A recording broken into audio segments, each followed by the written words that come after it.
El Porfiriato.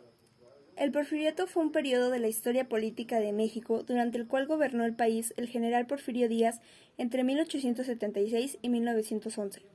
En estos años se logró un relativo progreso económico y material, y se pacificó el país, aunque a costa de gran represión, desigualdad e injusticia social.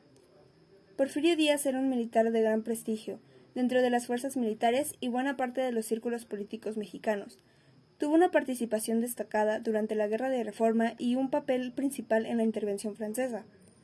Díaz alcanzó la presidencia de México gracias a una rebelión militar y al triunfo del Plan de Tuxtepec. Ascendió al poder el 28 de noviembre de 1876 y gobernó con apenas una interrupción de 4 años entre 1880 y 1884, hasta el 25 de mayo de 1911. El Porfiriato es un periodo que se caracterizó en lo económico por traer progreso material y capital extranjero a México, así como por inversión en el campo de la minería y la agricultura, por impulsar la industria nacional y por comunicar al país con líneas ferroviarias y telegráficas. En lo político fue un periodo de relativa estabilidad, pues se logró la pacificación del país, la llamada paz porfiriana, gracias al uso de la fuerza, la persecución y la represión de cualquier forma de descontento social, asumiendo así las características de una dictadura. Todo lo anterior, a su vez, se tradujo en el plano social, en grandes tensiones dentro de la sociedad mexicana, especialmente entre la oligarquía porfirista, surgida a la sombra del general y detentora del poder político y económico, y las masas trabajadoras, el campesinado y los indígenas, particularmente maltratados y explotados durante el régimen. El Porfiriato llegó a su final en 1911 como consecuencia del debilitamiento de su poder político y militar y del estallido de la Revolución Mexicana. En 1910, con 80 años, todavía aspiraba a una nueva reelección para la presidencia del país. Sin embargo, la candidatura de Francisco I. Madero, bajo el lema "Sufragio efectivo, no reelección", se interpuso en su camino y Madero fue enviado a prisión por el dictador. Entretanto, Madero logra escapar de prisión y proclama el Plan de San Luis, que entre otras cosas desconocía a Díaz como presidente de la nación, y hacía un llamado de la rebelión para el día 20 de noviembre de 1910. Por su parte, Pancho Villa en el norte y Emiliano Zapata desde el sur se sumaban a Madero y le propinaban significativas derrotas militares a Díaz. Así que Díaz, debilitado militar y políticamente, decide finalmente renunciar a la presidencia y abandona México de 1911. De este modo, la conclusión del Porfiriato coincide con el movimiento social que vendría a alterar radicalmente las estructuras políticas, sociales y económicas del país, conocido también como Revolución Mexicana. Los cultivos como el café, el azúcar y el algodón aumentaron considerablemente, aunque no tanto como la actividad minera, como el hierro, cobre y plomo, y la explotación petrolera. Al mismo tiempo, el gobierno insistió en la modernización del país, invirtiendo en obra pública y en la expansión de la red ferroviaria, por ejemplo, cuyas dimensiones alcanzaron los 23.000 kilómetros en comparación con los 617 kilómetros que había en 1876. Díaz y González invirtieron enormemente en la educación nacional en términos muy modernos, laica, gratuita y obligatoria, tal y como la establecía la Ley Reglamentaria de Educación promulgada en 1891. También se presentó la ley para crear la Universidad Nacional de México, alejándose de la influencia de la Iglesia Católica, de la Real y Muchos de estos cambios fueron en realidad profundizaciones de la gestión previa de Benito Juárez. La política durante el Porfiriato fue un tema complicado, centralizado en la voluntad del dictador y en su alianza con los militares, a pesar de que su llegada al poder se había dado en el marco de un alzamiento contra la reelección de Lerdo. En 1890, el gobierno de Díaz suprimió toda limitación a la reelección indefinida, lo cual no fue bien recibido por los sectores que lo adversaban. Gracias a la construcción de las vías del ferrocarril, crecieron las posibilidades de intercambio en México. Se convirtió en una economía de mercado a nivel nacional. Facilitaron el comercio en el país, el mejoramiento del comercio y de los ferrocarriles estimuló la apertura de nuevas fábricas, se impulsó la industria minera mediante la inversión de capital extranjero y se introdujo nueva tecnología. También se creó la red telegráfica para comunicar todo el país. La Revolución Mexicana fue un conflicto armado social y político que tuvo importancia significativa en la historia de México. Inició el 20 de noviembre de 1910 y finalizó en 1917 con la creación de la Constitución mexicana. El maderismo. En 1908, Porfirio Díaz declaró que ya estaba cansado del poder, así que Francisco Ignacio Madero se postuló para la presidencia con su lema sufragio efectivo, no reelección. En abril de 1910, Madero es elegido candidato para la presidencia, pero los porfiristas lograron mandarlo a prisión para que así Díaz declarara su triunfo en las elecciones. En octubre de 1910, Madero salió de la cárcel y se trasladó a Estados Unidos, donde proclamó el Plan de San Luis. En él citaba al pueblo mexicano a levantarse en armas contra Porfirio Díaz, y que se establecieran elecciones libres así como leyes para proteger a los trabajadores. El 20 de noviembre de 1910 se levantaron en contra de Díaz. En 1911, Madero cruzó la frontera para ponerse al frente de la revolución, y en mayo de 1911 Díaz y Madero firmaron los tratados de paz conocidos como los Tratados de Ciudad Juárez. El 6 de noviembre Madero es elegido presidente. Decena trágica.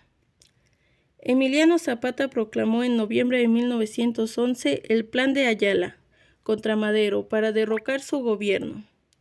El 9 de febrero de 1913, Emiliano Zapata y Pancho Villa se levantaron contra Madero y sucedió la Decena trágica, que consistió en el enfrentamiento sangriento durante 10 días.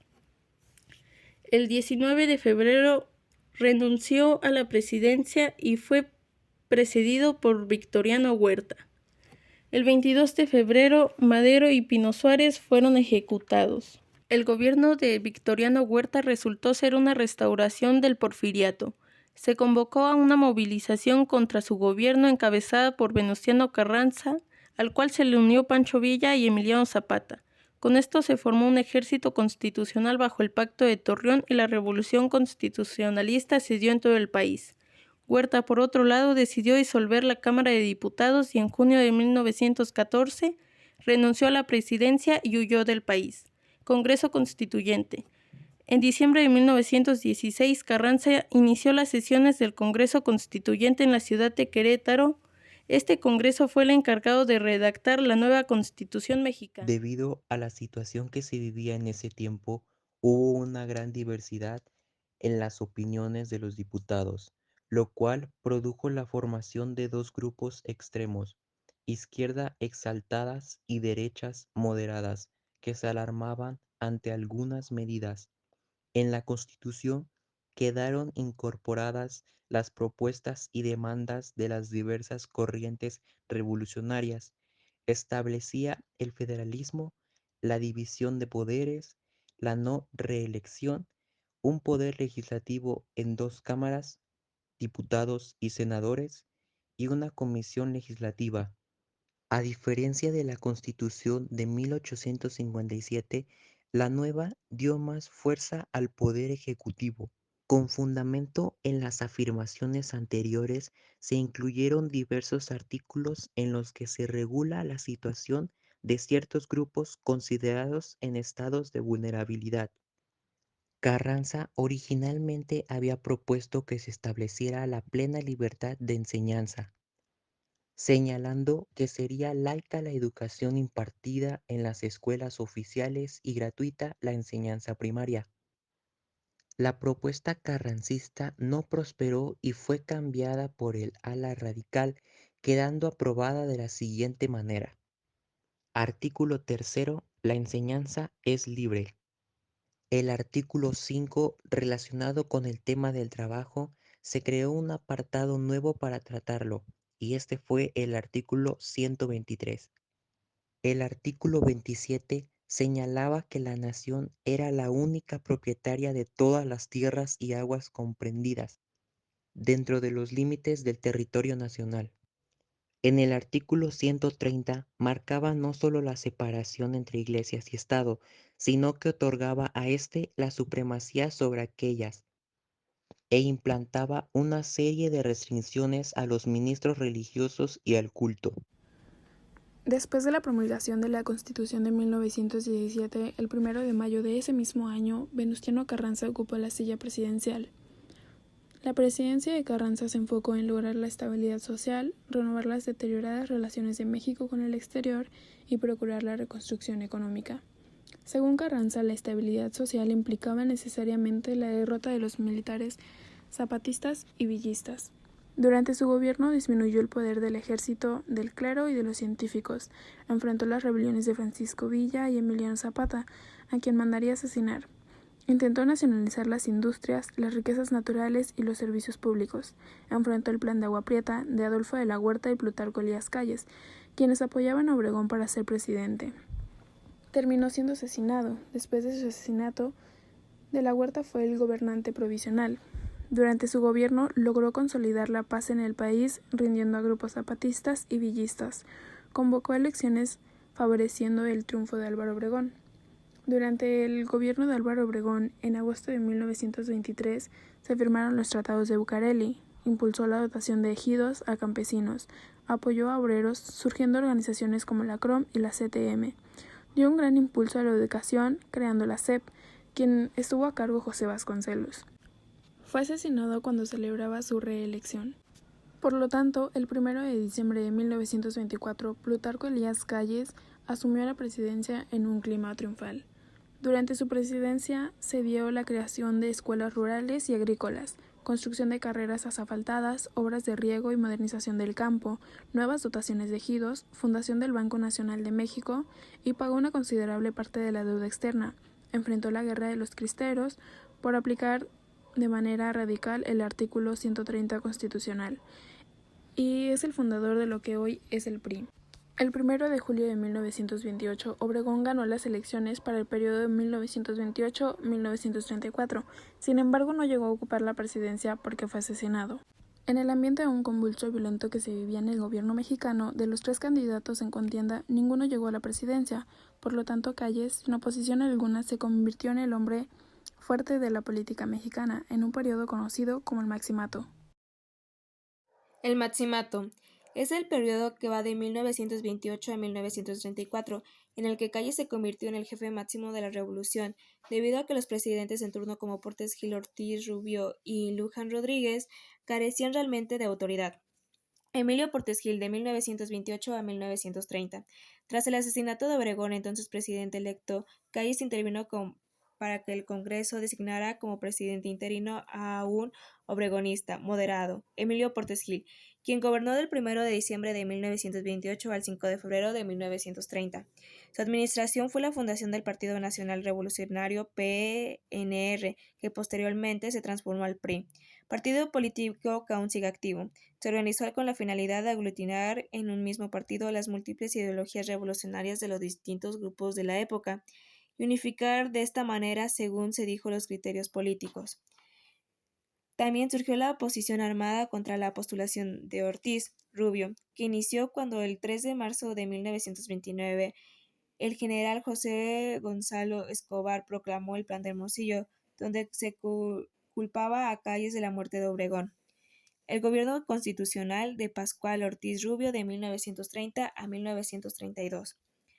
Apenas había tomado posesión y estrenando su cuerpo de seguridad cuando sufrió su primer atentado. Una bala penetró y rozó la oreja de su esposa, del presidente, y alcanzó al ingeniero en el carrillo derecho. Surgió conflicto entre los callistas, llamados rojos, y los prostegilistas, conocidos como blanco. Este conflicto se intensificó, lo que presentó un problema político para lograr la nominación presidencial del PNR. El presidente Ortiz Rubio fue relegado en un segundo plano a favor de Calles. Su falta de capacidad para evitar los conflictos entre grupos políticos provocó que Calles incrementara su influencia cuando Ortiz Rubio hizo su reestructura a su gabinete y lo nombró secretario de Guerra y Marina. Ortiz Rubio decretó la integración de México y la Sociedad de Naciones. Además, inició las negociaciones para que fuera reconocido como parte de la soberanía nacional de la isla Clipperton. Administración de Abelardo L. Rodríguez. Al renunciar a la presidencia, Ortiz Rubio deja sin concluir su periodo administrativo y se hace necesario nombrar un presidente interino, por lo cual el Congreso de la Unión propuso 4 candidatos: Alfredo Panini, Joaquín Amaro, Juan José Ríos y Abelardo Rodríguez. Calles seguía dando órdenes, lo comentó la agitación del país. Hubo enfrentamientos en Veracruz y Jalisco, huelgas que llevaron al gobierno a establecer el salario mínimo industrial. Incluso esta desestabilidad llegó a la educación, lo que se suscitaron serios debates como la promoción de la higiene infantil mediante el programa de educación sexual. En 1933, Rodolfo Calles, hijo del jefe máximo Plutarco Elías Calles, difundió la información del nuevo plan sexenal, señalando que el candidato de la presidencia sería Lázaro Cárdenas del Río.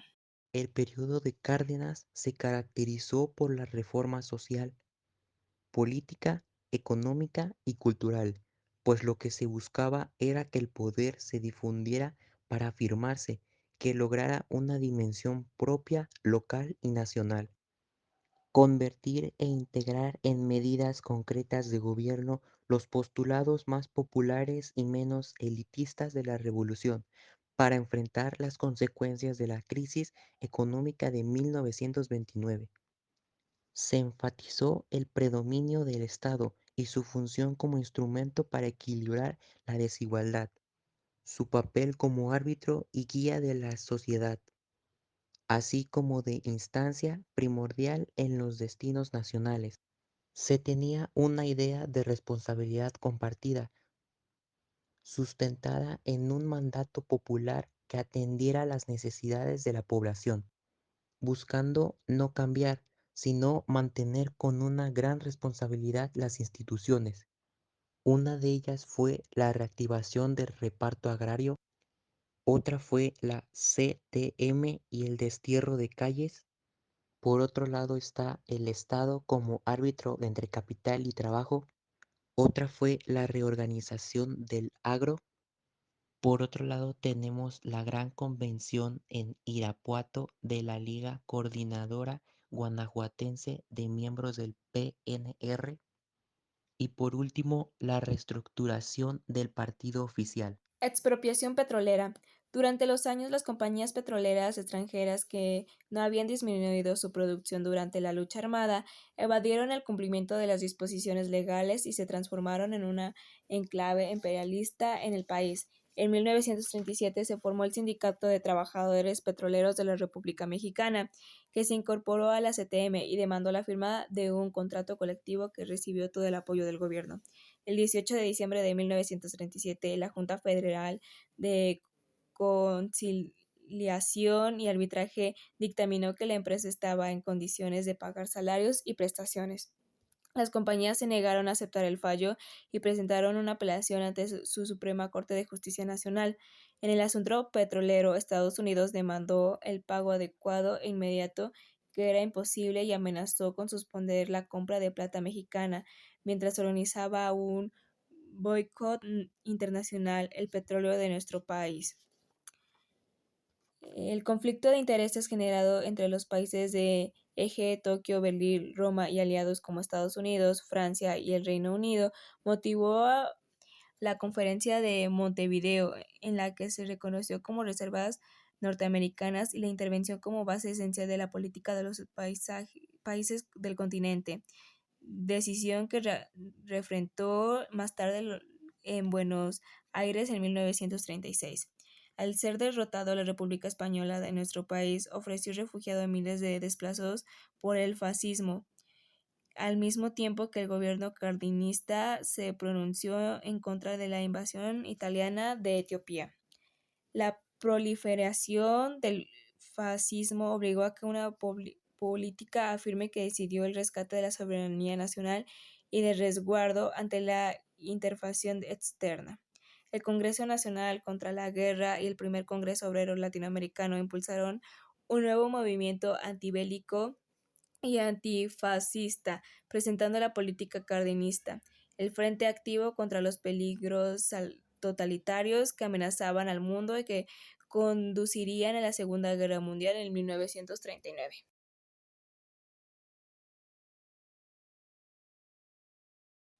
Al desterrar a Calles, el presidente pudo estructurar y ejercer el poder político, haciendo uso de todos los poderes que le concedía la Constitución y las bases de apoyo que había integrado, como centrales obreras y campesinas, a lo que se adicionó la estructuración del partido oficial y del ejército. La misma política se aplicó en el poder legislativo, al nombrarse líder del Senado al general carrancista Cándido Aguilar y entregar el partido oficial reestructurado al general Heriberto Jara. El general Francisco Mujica sería el secretario de Comunicaciones y los generales Rafael Sánchez Tapia y Cedillo de Economía y Agricultura respectivamente. Para el control político estatal se apoyó en los jefes de zona militar y dejó el partido oficial en manos de Emiliano Portes Gil, quien se encargó de integrar un sólido bloque de gobernadores cardenistas en todo el país. Así, en 1935 se desaforó a 4 gobernadores, en 1936 a 8 y entre 1937 y 1938 a 2, para que se tuviera el control total del país entre 1939 y 1940. En el partido oficial se mantuvo a Portes Gil, en tanto disminuía la presión callista en el Congreso, las gobernaturas y el gabinete. Terminada la emergencia, fue sustituido por Silvano Barba González, y así el PRM se convirtió en un instrumento del presidente, a la vez que los poderes estatales y federales fueron despojados de cualquier independencia del Ejecutivo. Antes de acabar con el Maximato, Cárdenas efectuó una serie de cambios de jefes militares que neutralizaron el poder del ejército. Incluso llamó a servicio activo a generales villistas, carrancistas, zapatistas y además de amigos personales y caudillos regionales.